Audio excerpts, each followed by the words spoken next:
Hey guys, how's it going? My name is Chris. This is Stylus Meets Vinyl. Today, guys, I want to tell you 6 cheap and easy ways you can make your records sound even better than they are right now. Now, this video is specifically for people who are maybe getting into record collecting for the first time, or you just kind of started getting into it and you bought some records, you have your turntable, you've got your setup, and your records aren't sounding as good as maybe you'd like them to. Maybe you're wondering what the hype is all about because they're just not sounding that great. There are some cheap and relatively simple things that you can do to make your records sound even better than they are. So the first one is really simple. Actually, I'll give you guys 3 or 4 that cost absolutely no money at all. And then I'll finish off with a few tips that cost a little bit of money if you're willing to spend it. Now, the first one is, number 1, handle your records properly. I have seen some people who are getting into records and they grab their records and, okay, I've got my record here, let me throw it onto the turntable, and the funny thing is, me just holding this record like this, it makes me feel uneasy because I've trained myself not to do this. Never hold a record by its grooves like this. There's 2 ways to hold a record. Number 1 is on the edge like this, not touching any of the grooves at all. And the other way is maybe with your hand on the label. So you can see my fingers are on the label. My thumb is on the outside and I'm not touching the grooves at all. So there are oils in your hands, there's dust, there's dirt on your hands that will get onto that record if you handle it if you palm it and handle it like this. You can actually see already that I've left fingerprints on this record, and over time that'll add up and that dirt will get into those grooves, and as your needle tracks through those grooves, it'll embed that dirt and that oil and grease deeper into those grooves, and so the stylus can't actually get down to the very bottom of that groove where there's a lot of really nice sound just waiting for you. So that is number 1, super easy. Handle your records properly. Please, please handle your records properly. Number 2, balance your tone arm. So if you have a record player that is kind of mid-range, some people will have the starter suitcase ones. There are certain ones that just, they don't have a tone arm on them. It's just kind of what you see is what you get.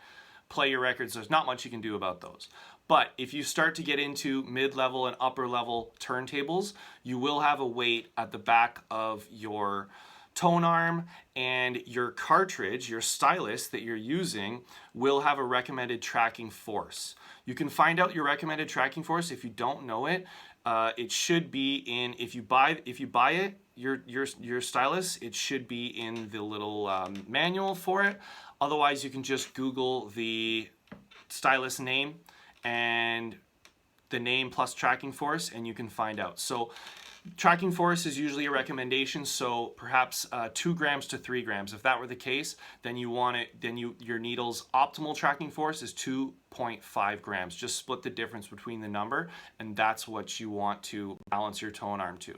So if your tracking force is too light, your needle will skip. If it's too heavy, your needle will go down and kind of dig into those grooves, and it'll still miss out on a lot of that information that's, as I said, waiting for you in the bottom of those grooves.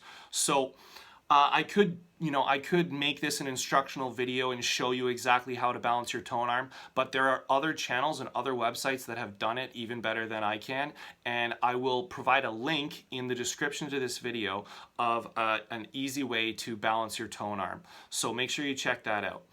Number 3, align your cartridge. Now, there's such a thing called a cartridge alignment protractor. It is, I couldn't find mine, so I wasn't able to show you, but you can find it online. There are some websites that will make you pay for it, but if you look hard enough, you can find a free cartridge alignment protractor. I've included a PDF to one in the description to this video. It's from Fluance Audio. And so what this does, this protractor sets up your cartridge in a way so that at the beginning of the record and at the end of the record, it's still hitting those grooves in the same way. So the needle is hitting right in the cradle of that groove, and it's catching both the information on the left side and the right side, because that's how your stylus picks up information from a record. There is information in the left side and the right side, and as it tracks through, it picks it up. The left speaker, the information goes there. The right speaker on the right side of the stylus, the information goes there. If your cartridge is aligned properly, you will get all of that information. It will sit perfectly in there. If it's misaligned, then maybe it goes too far to the right or too far to the left, and then it's favoring one of those sides. So it's missing information on the left and it's getting to the more information on the right, and it just distorts the audio quality. So check out the protractor in the description to this video. You can print it out, cut it out, print it out, and use that. It'll take a little while. I think the first time I did it took me around 45 minutes. The more you do it, the better you get at it. But it is a subtle difference, but subtle enough that you'll notice. You'll start to notice certain things in these records that maybe you weren't noticing before because you aligned your cartridge. So that is simple. That is number 3. Number 4. Place your speakers at ear level. I see a lot of people showing their setups, and they have their speakers down on the ground or behind like a stack of books, or they've got a stuffed animal in front of it or some trinkets in front of your speaker. All of those things are going to disrupt the actual audio that's coming out of that speaker. If you can, I know we have certain limitations based on the room that you're listening in, but if you can get your speakers as close to ear level as possible, you can see I've hung mine here along because I have the edge of this wall. So I've tried to hang mine as close as I can to ear level, and then, you know, it's just hitting your ears exactly where you need it to be. Some speakers are directional, which means you kind of have to point them exactly where you are sitting. If that's the case, you make a little triangle, speaker here, point them towards you, and it goes like that. And it's just a nice little equal triangle. That is another simple and easy way. Get the books out of the way, get it off the floor, and separate them to a certain degree. Again, there are limitations with your setup. I know some people have small rooms, and that's cool if you're doing your best. But in that room, try to do your best to make that audio optimal. So those are the first 4 that will cost you absolutely nothing, and it will improve your audio quality and improve your record quality. Now, there are 2 more that I'm going to show you that will cost a little bit of money, but they will be worth it. Now, number 5, clean your records. I can't really stress this enough. If you're getting into records, if you're kind of half-assing it, and that's, again, I don't want to be a snob and say like you need the best equipment and you need to spend all this money, because you should just be able to enjoy it, and that's cool. And if you are enjoying it, then that's great. However, if you want to get a little bit more serious about it and you're able to spend a little bit of money, I would suggest investing in a record cleaner. There are some home remedies that you can find online that people do to save money, and I've never toyed with it myself, so I can't really speak towards that, and I can't recommend anything. There are some of them out there, but number 1, if you're using a cloth to clean your records, make sure it's a microfiber cloth. Any normal cloth will have, again, just like your hands, it'll have like lint and dust and fibers on it that will get onto your records. So use a microfiber cloth. Also use distilled water, because your tap water has just impurities in it that will stick onto that record, and could deteriorate it over time. So use distilled water. Use a microfiber cloth. Next, also, when you're wiping, always wipe in the direction of the grooves. So you're always going to wipe like that. Never like this, you know. That's bad. That's not good. Now, What I use is, so I have a spin clean, and this cost me a little over $100. I ordered it on Amazon, and although that might seem like a lot of money, I've cleaned over 400 records with that spin clean, and I'm still using the original bottle of solution that came with the spin clean. So it does cost a little bit of money, and as I say, if you're able to spend that and you feel comfortable spending it, I recommend it. Not only does it deep clean, it's a very nice deep clean for your records, but it also destatics them. It destatifies them, whatever the proper word is. And it can destatify them for up to a year. So sometimes when you pull a record out, you can see there's hair and dust in the air, and sometimes you can just see it just gets attracted right to the record. Or if you hear and feel that static when you pull it out of a sleeve, that's not good. That kind of static is going to come through on your stylus, in your tone arm, and then through your speakers, and you're going to be able to hear it. So I recommend the spin clean. I don't, nothing is paid endorsement, nothing like that. That's just what I've used. I've found it works well. You can also, when you buy records at stores, some stores will clean them for you, maybe for a little bit of a price, but sometimes they will clean them for you.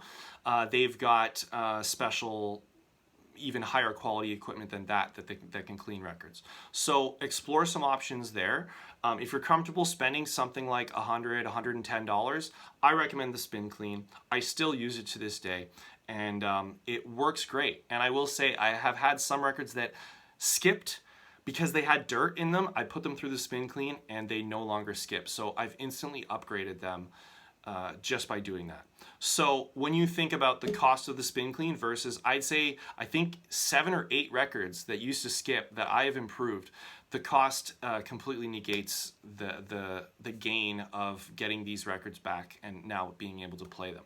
So that was number 5. Number 6, clean your stylus. Now, there's some really simple, inexpensive ways you can clean your stylus.